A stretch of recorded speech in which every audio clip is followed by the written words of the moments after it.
Hello and welcome back to the Civil Engineering with MSA. Improve your knowledge for your bright future. Design of steel structure हम लोग पढ़ रहे थे, जिसमें हम लोग क्या कर रहे थे जी, बोल्टेड कनेक्शन से रिलेटेड जो न्यूमेरिकल्स थे। आज जो है हम लोग थोड़ा डिफरेंट टाइप का न्यूमेरिकल सॉल्व करेंगे, जिसमें कि बोल्टिंग का पैटर्न अब चेन बोल्टिंग नहीं होकर के डायमंड बोल्टिंग होगा, और इसमें हम लोग नेट टेंसाइल स्ट्रेंथ भी फाइंड आउट करेंगे, मेन प्लेट का भी as well as cover plate का भी। आइए बिना टाइम को गंवाए हम लोग जो है वो क्वेश्चन की तरफ आते हैं कि इससे रिलेटेड एक क्वेश्चन आपके लिए लेकर के आया हूँ। ये क्वेश्चन कहता क्या है, देखिए जरा जब आप क्वेश्चन को समझिएगा तो फंडा पहले वही लगाइए कि क्वेश्चन से बात करिए। देखिए क्वेश्चन आपसे चाहता क्या है, ध्यान से क्वेश्चन को देखिए। तो इसने कहा है कि आईएसएफ सेक्शन है, ठीक है, जिसका डायमेंशन दे रखा है, लेंथ दे रखा है, और इसको जोड़ा गया है मेंबर को 3 मीटर लंबा को एक मेंबर बनाने के लिए, ठीक है। यहां पर जो हमारे लिए इंटरेस्ट की बात है वो ये होगी कि इसका डायमेंशन यानी इसका विड्थ और इसका थिकनेस। इस तरह से आपको क्वेश्चन में से अपने काम की चीजों को छांट के निकालना होगा, अलग करना होगा, किनारे करना होगा, नहीं तो फिर कंफ्यूजन बढ़ता चला जाएगा। आपको क्या करना है, बट जॉइंट डिजाइन करना है। टारगेट फिक्स हो गया कि डिजाइन क्या करना है, बट जॉइंट करना है, ठीक है। और ये क्या कहता है कि बोल्ट जो आप अरेंज कीजिएगा बट जॉइंट बनाने के लिए, उसको आप अब चेन बोल्टिंग नहीं करके क्या कीजिएगा, डायमंड बोल्टिंग कीजिएगा, ठीक है। ये भी बात समझ में आ गई। उसके बाद ये क्या कहता है कि जो फ्लैट है यानी जो मेंबर है आपका, वो मेंबर क्या कर रहा है, फैक्टर टेंसाइल फोर्स। यहां पर एक इसने अच्छा काम किया, सर्विस लोड नहीं देकर के क्या दे दिया, फैक्टर टेंसाइल लोड, ठीक है, 450 किलो न्यूटन, बहुत अच्छी बात है। उसके साथ कह दिया इसने कि ग्रेड ऑफ स्टील इतना है, 410, डायामीटर ऑफ द बोल्ट बता दिया, ग्रेड ऑफ द बोल्ट बता दिया, और क्या बताया इसने, और इसने ये कहा कि आपको क्या और डिटरमाइन करना है कि नेट टेंसाइल स्ट्रेंथ किसका, मेन प्लेट का, और साथ में किसका, कवर प्लेट का।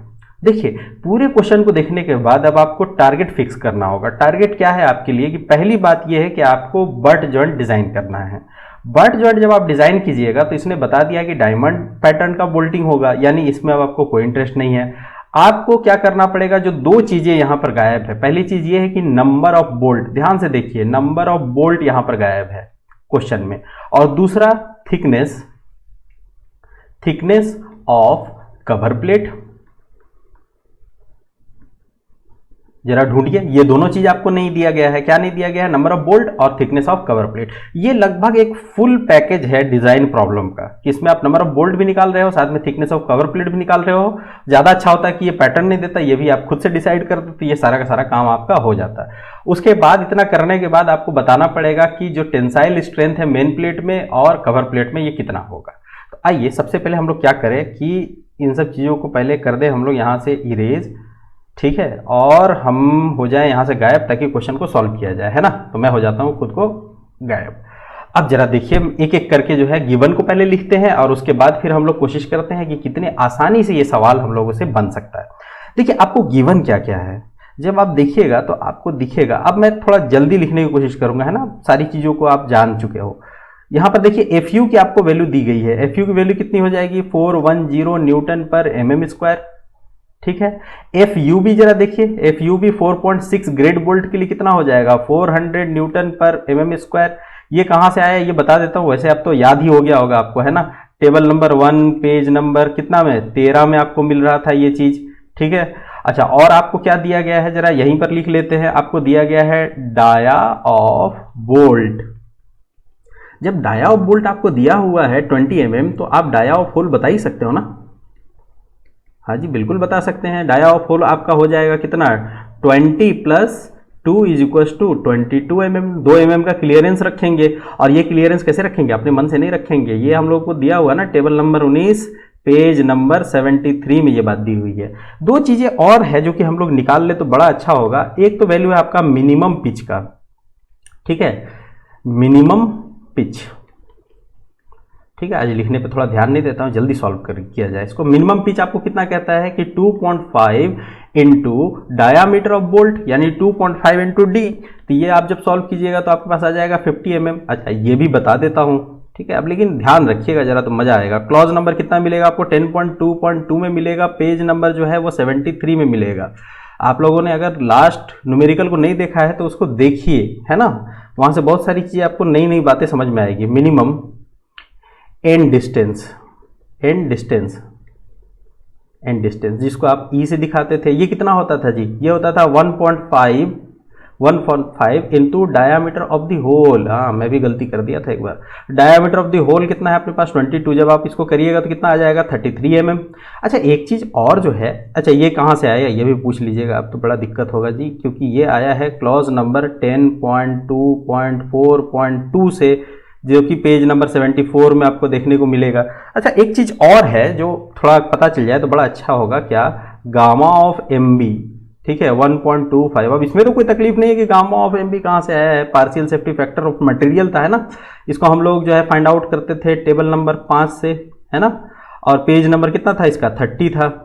अच्छा, एक चीज़ और है हमारे पास, क्या है, गामा ऑफ M1, ये भी आपको वहीं पर मिलेगा 1.25, सेम वैल्यू होता है ना, टेबल नंबर 5 पे ही आप देखिएगा ये चीज़ें आपको मिलेंगी।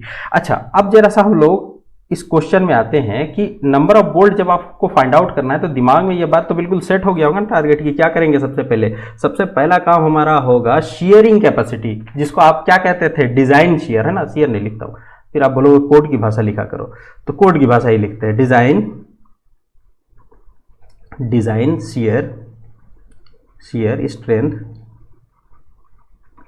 किसका, ऑफ बोल्ट, एक बोल्ट के लिए ना। इसको कैसे लिखते थे आप लोग, VDSB, राक्षस जिसको मैं कहता था, है ना। ये राक्षस आपको मिलेगा कहाँ पर जी, ये मिलेगा आपको क्लॉज नंबर 10.3.3 में, पेज नंबर मेरे ख्याल से 75 में ये बात आपको मिलेगी। अच्छा, VDSB के लिए जो फॉर्मूला था वो बड़ा प्यारा सा फॉर्मूला आप लोगों ने बताया था, आप लोगों ने नहीं बताया था ना, कोड में देखिए कि FUB डिवाइडेड बाई कितना था भाई, gamma of MB under root 3। उसके बाद आप कहते थे सर कि लिख देना है NN ANB plus NS ASB।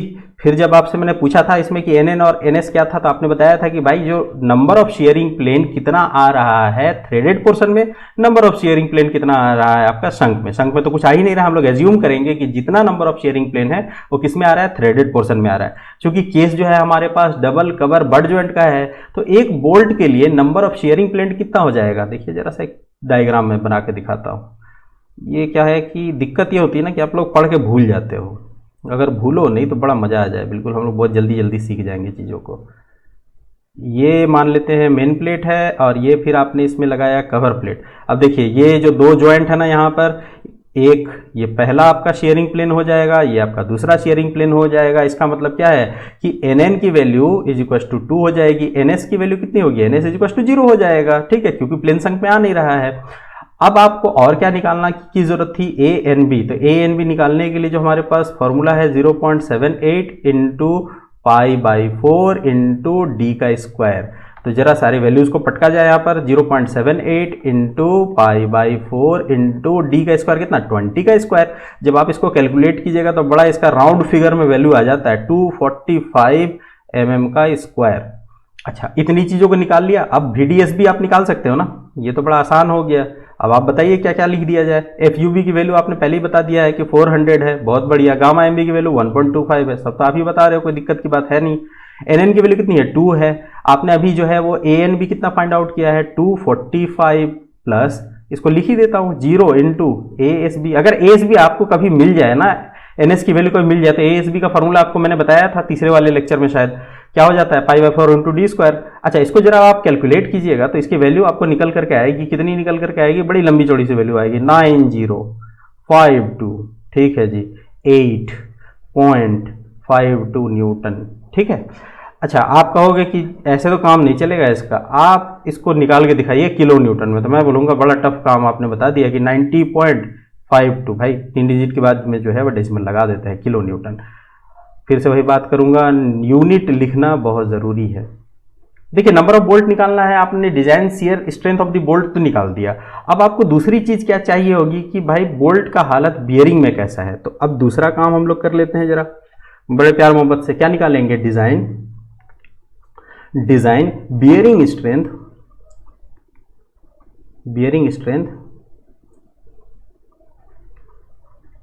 Strength of bolt. एक ही बोल्ट के बारे में बात कर रहे हैं ना, इसको कैसे लिखते थे, VDPB, ये काम की चीज़ है। क्या है भाई, क्लॉज नंबर, यही पुरानी बात है, 10.3.4, पेज नंबर जो है वो कितना आ जाएगा आपका 75, इतने में आपको मिलेगा। अच्छा, इसका फॉर्मूला आपको कोड क्या देता है, आपको इसका फॉर्मूला कोड देता है VDPB का formula 2.5 into K B into D into T into F U whole divided by gamma of M B. थोड़ा सा हम लोगों ने इसको शॉर्ट कर दिया, तो V D P B equal to V N P B divide by gamma M B, और वी एन पी बी का ये वैल्यू था 2.5 वाला। अच्छा, अब जरा सा देखिए कोड क्या कहता है आपको, के बी के लिए फिर 4 बातें कहता है ना, जैसे 4 लोग बातें कहते हैं। पहला बात ये कहता है क्या कि E divided by 3 D not, इसीलिए तो ई और पी निकाला था ना हम लोगों ने। ई कितना फाइंड आउट किया था, पहले पेज में निकाला था, सॉरी कितना था भाई अपने पास 33 divided by 3 into D not. D not का मतलब क्या है, डायमीटर ऑफ द होल यानी 22। इसको जब आप कैलकुलेट कीजिएगा तो 0.50 आएगा। दूसरी बात ये कही जाएगी कि P divided by 3 D not minus 0.25। हाँ, इसको याद रखना 0.25, ये कभी कोई गलती दे देता है, 0.50 इसकी भी वैल्यू आएगी। सी नंबर में क्या हो जाएगा आपका F U B divided by F U, इसकी वैल्यू जब आप कैलकुलेट कीजिएगा तो कितना आ जाएगा 400 डिवाइडेड बाई 410, ये कितना आता है 0.97 आ जाएगा। और डी नंबर में तो वही पुरानी कहानी है, 1 से छोटा होना चाहिए। देखिए अच्छा, यहाँ तो मैच ही टाई हो गया। ये भी कितना है 0.50, तो मिनिमम भी हमारे पास 0.50 ही हो जाएगा। तो हम क्या करेंगे, टेक के बी इज इक्वल टू 0.50, इसमें से मिनिमम लिया जाता है ना। अच्छा, जो लोग सोच रहे थे ना हमेशा शेयरिंग की वैल्यू कम आती है, वो आज बड़ा खुश हो जाएंगे। क्यों खुश होंगे, जरा देखते हैं कि उनको भी जरा सा खुश कर दिया जाए कि V D P B is equal to हमारे पास, अब मैं डायरेक्ट जो है ना वो वैल्यूज को ही पटक देता हूँ इसमें, 2.5 इंटू के बी कितना आया था 0.50, उसके बाद डायमीटर ऑफ द बोल्ट कितना था 20, उसके बाद हमारे पास थिकनेस कितना था प्लेट का 10, उसके बाद हमारे पास एफ यू की वैल्यू कितनी आई थी 410। अरे वाह, इतना जल्दी जल्दी बोल रहा हूँ। अच्छा, उसके बाद होल डिवाइडेड 1.25, इसको जब कैलकुलेट कीजिएगा तो ये आ जाएगा 82,000 न्यूटन। आपसे मैं पूछूं किलो न्यूटन तो आप कहिएगा B D P B is equal to हो जाएगा 82 किलो न्यूटन। बड़े आसानी से आपने ये वाला भी वैल्यू जो है वो क्या किया, फाइंड आउट कर लिया। अब जरा ध्यान से देखिए और खुश हो जाइए, इस बार क्या हुआ है कि VDPB की वैल्यू कम आई है, किससे, VDSB से, क्योंकि हम लोगों ने जो VDSB फाइंड आउट किया था वो आया था हमारे पास अप्रोक्सीमेट 90.52 किलो न्यूटन। अब मैं पूछूं इसमें से बड़ा कौन है, तो बड़ा तो भाई यही है, तो आपको कौन सा लेना होगा, यही वाली वैल्यू को लेना होगा, यानी बेयरिंग वाला का। अब जब बेयरिंग वाले वैल्यू को लीजिएगा तो लेके करना क्या है आपको करना है नंबर ऑफ बोल्ट निकालना है। लेकिन उससे पहले जरा सा एक बात लिख देते हैं हम लोग, hence strength of 1 बोल्ट कितना हो जाएगा हमारे लिए भाई 82 किलो न्यूटन, कम वाला ले लेंगे।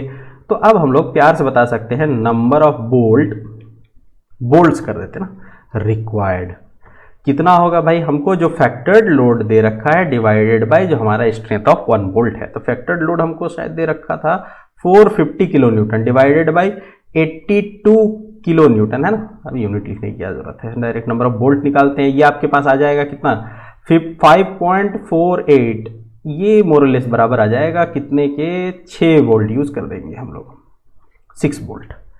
देखिए एक काम आपने कर लिया इस क्वेश्चन में कि नंबर ऑफ बोल्ट जो उसने कहा था फाइंड आउट करने के लिए वो आप लोगों ने फाइंड आउट कर लिया, नंबर ऑफ बोल्ट कितना है 6 बोल्ट। लेकिन अभी भी एक बात आपके लिए बनी हुई है और उसका नाम है thickness of the cover plate. तो चलिए अब दूसरा काम करते हैं कि thickness of the cover plate हम लोग निकालते हैं। इसका फॉर्मूला थोड़ा सा ध्यान रखिएगा आप लोग, थिकनेस ऑफ, क्योंकि दिया तो नहीं था, cover plate, thickness of cover plate ये कभी भी 5/8 इंटू टी से छोटा नहीं होगा, ठीक है। 5/8 इंटू टी, यहाँ पर टी क्या है, thickness of the main plate, है ना। अच्छा, thickness of the cover plate को मैं TCP लिख सकता हूँ क्या, यार लिख ही सकते हैं, कोड ने इतना कुछ लिखा है, आप भी लिख सकते हो बिल्कुल। तो TCP इज इक्वल टू क्या हो जाएगा आपके पास 5/8, इससे छोटा नहीं होना चाहिए लेकिन इससे बड़ा तो वैल्यू ले ही सकते हैं ना। तो हम लोग क्या करेंगे कि यहाँ पर T जो है हम लोग कितना रखेंगे, thickness of the main plate हमारे पास 10 है। अब जब आप इसको कैलकुलेट कीजिएगा तो इसकी वैल्यू आ जाएगी 6.2 mm, ठीक है। छोटा नहीं रखना है, मतलब इससे आपको बड़ा वैल्यू लेना है, तो इससे बड़ा आप ले लीजिए। क्या करिए भाई, so take thickness of cover plate, thickness of cover plate जिसको मैं क्या लिख रहा था TCP is equal to 8 mm। लो भाई इसको भी सेटिस्फाई कर दिया गया है ना कि इस वैल्यू से हमने बड़ा ले लिया। लेकिन आपने 8 mm लेके करना क्या है, आपने 8 mm लेके करना है टू मेक, पूरी बात को लिख देते हैं ना, to make double cover butt, if butt वाला नहीं, बट ज्वाइंट, देखना जल्दी जल्दी लिखने में थोड़ा बहुत कभी कभी ऐसे ही हो जाता है ना। डबल कवर बट जॉइंट, यानी आपको क्या बनाना है, 8 mm thickness cover plate use करके आपको डबल कवर बट जॉइंट बनाना है। तो दो चीजें जो जॉइंट डिजाइन करने के लिए होनी चाहिए थे, दोनों आपने फाइंड आउट कर ली। क्या कि नंबर ऑफ बोल्ट भी बता दिया, thickness of the cover plate भी बता दिया। मेन प्लेट का थिकनेस तो आपको पता ही है, एज डिस्टेंस बता दिया आपने, एंड डिस्टेंस बता दिया, तो मामला अब कुछ बचता नहीं है। अब जो उसने क्वेश्चन में आखिरी बात कही थी उस पर हम लोग आएंगे, ठीक है। अच्छा, हम लोग लेकिन यहां पर एक चीज लिख देते हैं कि अब जो क्वेश्चन में आखिरी काम करना है उसके लिए हमको चाहिए होगा डायग्राम। तो हम लोग लिखते हैं अरेंज द बोल्ट, क्योंकि क्वेश्चन में उसने लिख रखा था, यहां लिखना तो पड़ेगा, इन द डायमंड पैटर्न। ठीक है, एक बार जरा सा हम लोग फिर क्वेश्चन की तरफ आते हैं, क्योंकि बात नहीं समझ में आएगी, है ना। देखिए यहां तक का आपने बिल्कुल काम कर लिया है कि डायमंड पैटर्न में ही दे रहे हो आप, नंबर ऑफ बोल्ट आपने निकाल लिया, thickness of the cover plate आपने निकाल लिया। अब जो हमारे पास काम है, ये ऑल्सो के बाद वाला जो काम इसने लिखा है ना, वो कर लेते हैं कि नेट टेंसाइल स्ट्रेंथ निकालते हैं मेन प्लेट का और कवर प्लेट का। ये निकालने के लिए आपको डायग्राम बनाना पड़ेगा। इतना करने के बाद मैंने पहले से बना रखा है, आप अपने कॉपी पर बनाइएगा बड़े प्यार से। देखिए ये डायमंड बोल्टिंग है, 6 बोल्ट लगाना था, 1 2 3 4 5 6 बोल्ट हम लोगों ने लगा दिया है एक प्लेट पर, ठीक है जी। अच्छा, thickness of the cover plate अभी अभी आप लोगों ने बताया ये कितना होगा, 8 mm होगा। ये तो आपको मेन प्लेट दिया ही हुआ है 10 mm, ये कितना हो जाएगा 8 mm, ठीक है। अच्छा, लाइन ऑफ एक्शन कुछ ऐसा ही हमको दिख रहा है, फोर्स इधर से ही लगता हुआ दिख रहा है हमको, है ना। अब जरा ध्यान से समझिए कि इस सेक्शन को पहले मैं नाम देता हूं, यहां से आपको ना क्रिटिकल सेक्शन वाला जो कॉन्सेप्ट है वो थोड़ा सा क्लियर हो जाएगा। अगर इसमें कोई भी तरह का डाउट होगा, फिर आप ऐसे नहीं है कि रट उटा कर बोलोगे कि भाई यहीं पर होगा, क्यों होगा इसका भी जवाब आपको मिल जाएगा। अभी इस डायग्राम में, ये नीचे वाले डायग्राम में जरा ध्यान से देखिए कि अगर मान लीजिए यहां पर लोड कभी लगता है ना, तो अभी इनिशियली बस लोड लगा है, लोड लगा है तो क्या ऐसा तो नहीं है कि यहां पर जब लोड लगा है तो डायरेक्ट कवर प्लेट पे ट्रांसफर हो जाएगा। देखिए जब इनिशियली यहां पर लोड लगेगा तो आप क्या देखिएगा कि अभी जब तक कोई लोड नहीं था तो कहीं पर जो है कोई तरह की स्ट्रेस की वैल्यू नहीं है, कोई प्लेट जो है कोई सा भी लोड कहीं से किधर ट्रांसफर नहीं कर रहा है। लेकिन जब लोड लगना स्टार्ट हुआ तो धीरे धीरे लोड की वैल्यू जो है यहाँ की तरफ जो है ट्रांसफर होती चली जाएगी, कुछ इसी तरह से होगी। एक फॉर एग्जाम्पल मान रहे हैं ना, इस तरह से मान लीजिए ट्रांसफर हो रही है, धीरे धीरे धीरे धीरे आगे की तरफ बढ़ रही है। जैसे ही लोड लगा तो जब ये आगे बढ़ रही है तो एक बात सोचिए, अभी तो कवर प्लेट में कोई तरह का जो है वो लोड फील करेगा ही नहीं ना, जब तक कि ये लोड इस बोल्ट तक नहीं पहुंचेगा। जब बोल्ट के पास लोड आएगा तो बोल्ट कहेगा अच्छा लोड लेके आ रहे हो क्या, तब ये बोल्ट क्या करेगा कि हम अकेले क्यों परेशान हो, लाओ भाई कवर प्लेट तुमको लगाया किस दिन रात के लिए है। तो ये क्या करेगा, कवर प्लेट में लोड को ट्रांसफर करेगा, ठीक है। यानी सेक्शन 1-1 तक। अब जरा ऊपर वाले डायग्राम में ध्यान से देखिए कि जब यहां पर कभी लोड लग रहा था, जब यहां पर लोड की वैल्यू लग रही थी तो सेक्शन 1-1 बिल्कुल जो है सेक्शन 1-1 से पहले तक बोल्ट में किसी तरह का लोड नहीं आ रहा था, है ना। जब तक बोल्ट में कोई लोड नहीं आएगा तो बोल्ट लोड को ट्रांसफर भी नहीं करेगा, यानी कवर प्लेट में कोई तरह का लोड नहीं फीलिंग हो रहा था। यानी कि मेन प्लेट के लिए, यानी ये वाला जो मोटा वाला प्लेट है ना मेन प्लेट, इस मेन प्लेट के लिए जो क्रिटिकल सेक्शन होगा यानी मैक्सिमम लोड की वैल्यू होगी वो कहां होगी, सेक्शन 1-1 से जस्ट पहले तक होगी। क्योंकि जैसे ही लोड सेक्शन 1-1 तक पहुंचेगा ये क्या करेगा, बोल्ट कवर प्लेट को ट्रांसफर कर देगा। ये एक बात समझ में आ गई। यानी अगर मेन प्लेट के लिए हमको क्रिटिकल सेक्शन बताना होगा तो हम क्या बताएंगे कि क्रिटिकल सेक्शन इसके लिए 1-1 है, ठीक है जी। ये बहुत अच्छी बात है।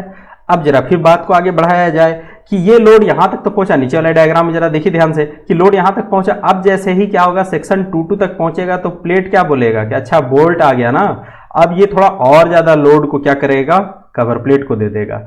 फाइनली आप देखिएगा कि फुल लोड जो है, जितना लोड यहां पर आ रहा था यानी जितना आपने फोर्स अप्लाई किया है वो पूरा का पूरा क्या होगा, लोड कवर प्लेट में तीसरे सेक्शन पर आकर के ट्रांसफर हो जाएगा। यानी कवर प्लेट को अगर मैं कहूं कि फुल लोड कंडीशन पर कब आएगा तो आप कहिएगा कि सर सेक्शन 3.3 के जस्ट बाद में यहाँ कहीं पर, यानी अगर सेक्शन के हिसाब से बात करें तो सेक्शन 3.3 हमारे लिए यहाँ पर क्या हो जाएगा, किसके लिए क्रिटिकल सेक्शन होगा, कवर प्लेट के लिए।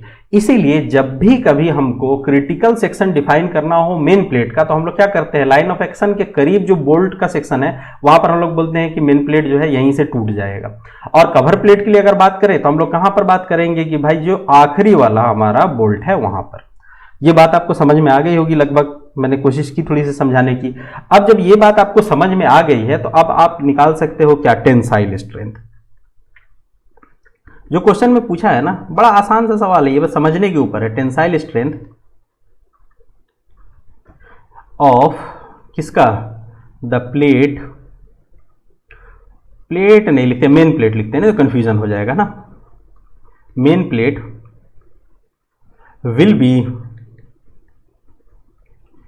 क्रिटिकल, चूंकि नया कॉन्सेप्ट है इसीलिए मैं पूरी बातों को लिखने की कोशिश कर रहा हूं ना। क्रिटिकल एट सेक्शन, जो बात मैंने आपको हिंदी में समझाई ये बात यहां अंग्रेजी में लिख दिया हम लोगों ने कि 1-1 सेक्शन पर होगा। तो अब आप नेट टेंसाइल स्ट्रेंथ अगर निकालिएगा TDN, मैं इसको नाम दे दूं क्या, 1 नाम दे देता हूं, TDN है ना, मेन प्लेट के लिए ऐसे ही नाम दे देता हूं अपने मन से।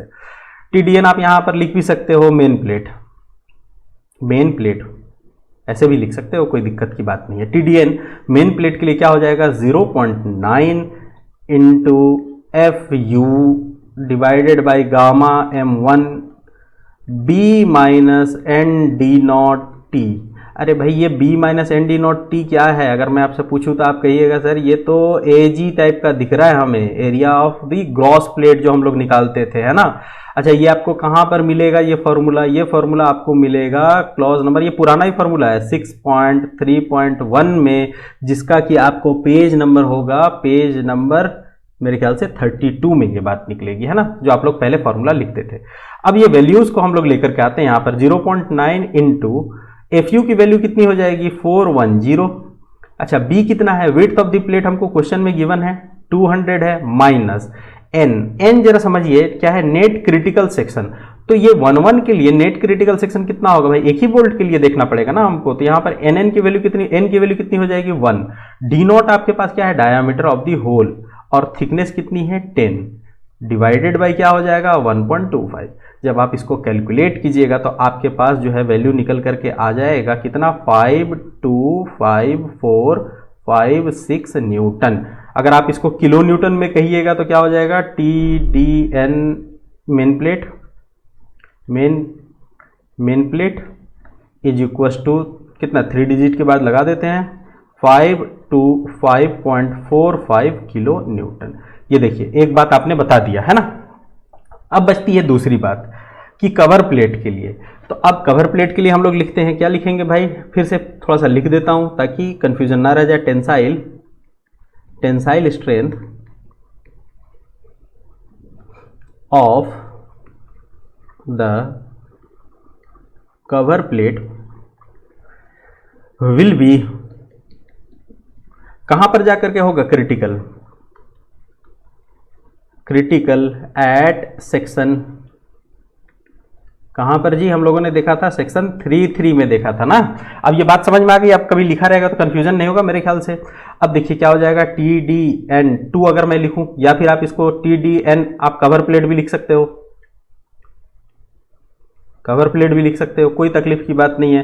तो हमारे पास फिर फॉर्मूला निकल करके आएगा 0.9, जिसको पहले वाले फॉर्मूला में कंफ्यूजन था ना, उसको मैं कोर फॉर्मूला उसके लिए लिख देता हूं ताकि कोई कंफ्यूजन ना रह जाए। पढ़ने का मतलब ये होता है कि कंफ्यूजन नहीं रहना चाहिए। AG यही फॉर्मूला था जी, है ना, AG वाला।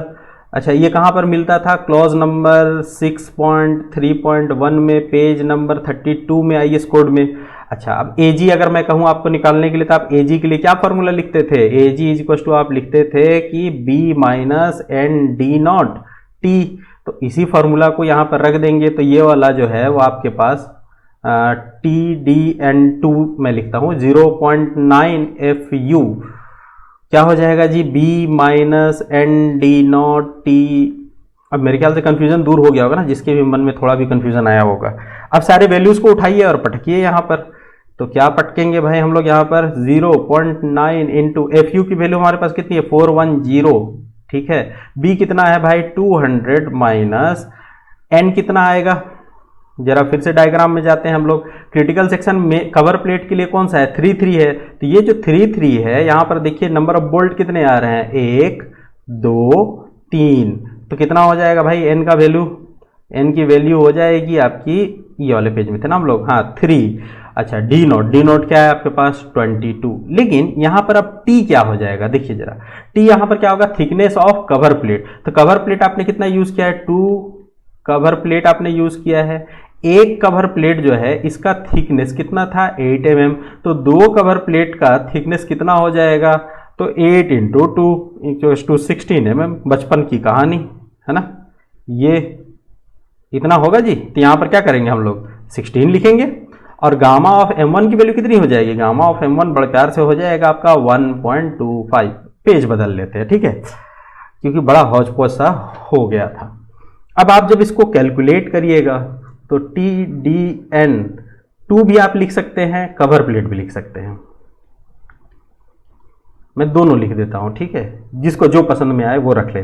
63290.8 न्यूटन, यानी कि किलो न्यूटन में इसकी वैल्यू कितनी हो जाएगी, 3 डिजिट के बाद हम लोग क्या करेंगे भाई डेसिमल लगा देंगे, तो 632.90 किलो न्यूटन। ये क्या आ गया आपके पास TDN2, यानी कि टेंसाइल स्ट्रेंथ मेन प्लेट में और कवर प्लेट में आपने डिफाइन कर दिया। अब जरा खुद को ले आते हैं। देखिए ये सवाल बड़ा ही आसान था, बस क्या था कि हमको थोड़ा सा इसको समझना था कि सवाल में कहना क्या चाह रहा है, और बड़ा ही इंटरेस्टिंग सवाल है। अगर कभी लॉन्ग क्वेश्चन आपको कहीं पर देखने को मिलेगा ज़्यादा नंबर के लिए, तो इस तरह के सवाल आप देख सकते हो कि आपको मिल जाएगा। इस सवाल को बड़े ध्यान से देखिए, और मुझे नहीं लगता कि बहुत ध्यान से देखने के बाद कोई तरह की आपको डाउट आएगी, ठीक है। फिर भी अगर कोई डाउट आ जाए तो कमेंट सेक्शन खुला है, आप वहां पर क्या कर सकते हैं, अपने डाउट्स को पोस्ट कर सकते हैं। मैं कोशिश करूंगा कि जल्दी से जल्दी उसका जवाब आप लोगों को दे सकूं। तब तक के लिए आपको क्या करना है भाई, आपको करना है चैनल को सब्सक्राइब, अपने दोस्तों तक थोड़ा इसको शेयर कीजिए, और क्या कीजिए, पढ़ते रहिए, अपना ख्याल रखिए, अपनों का ख्याल रखिए। Thank you.